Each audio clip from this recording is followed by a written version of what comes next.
All right, we're at the end of Mark 12 today. This is about Jesus. And he sat down opposite the treasury and watched the people putting money into the offering box. Many rich people put in large sums, and a poor widow came and put in 2 small copper coins, which make a penny.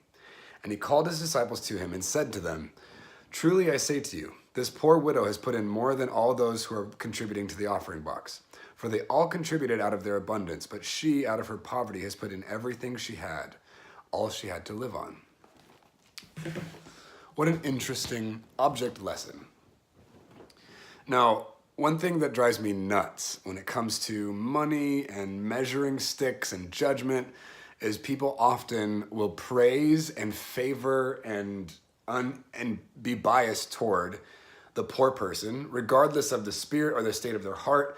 The fact that they're poor automatically gets them an advantage in people's perspective. I think that's inappropriate. I don't think justice does that. I don't think truth looks at it that way.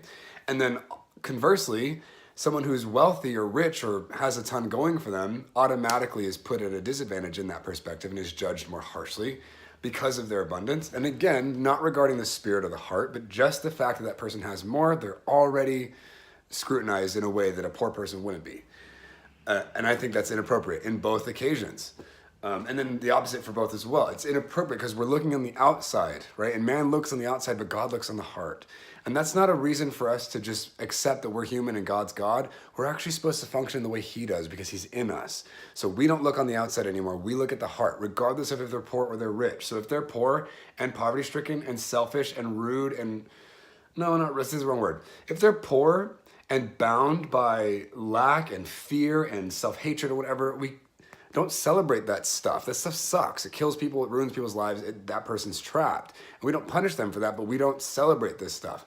And conversely, if someone's rich, but they're also thriving and abundant in their heart, in their soul, and they're generous, they're engaging in love, they're moving in truth, we celebrate that. We don't hold the richness against them and totally bypass their character.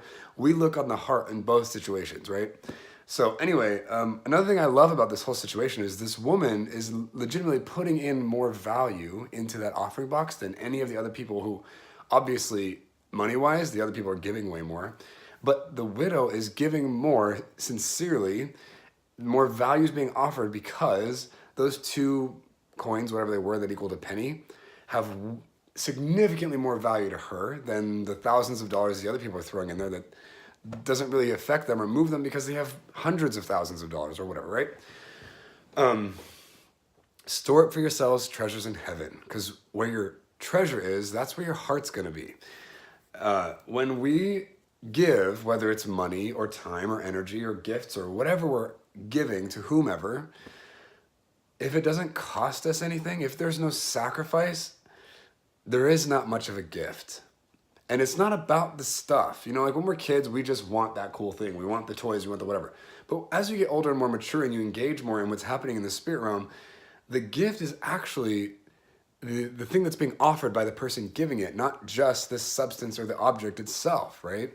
And so whenever we are engaging in giving of ourselves to whatever we're contributing to, you guys, you want to be mindful that this thing should cost you something. And it's not so that you're in pain or so that you're suffering.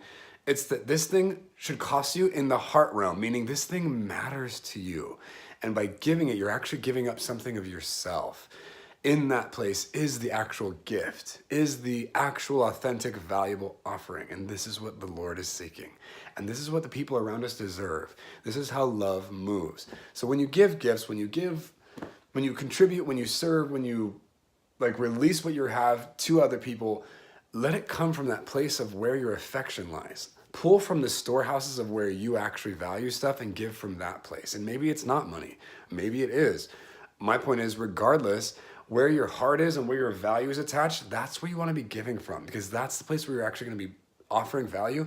And that's the place where you'll be able to transform. Because when you give it, you're still attached to that thing. You have a connection, you're tied.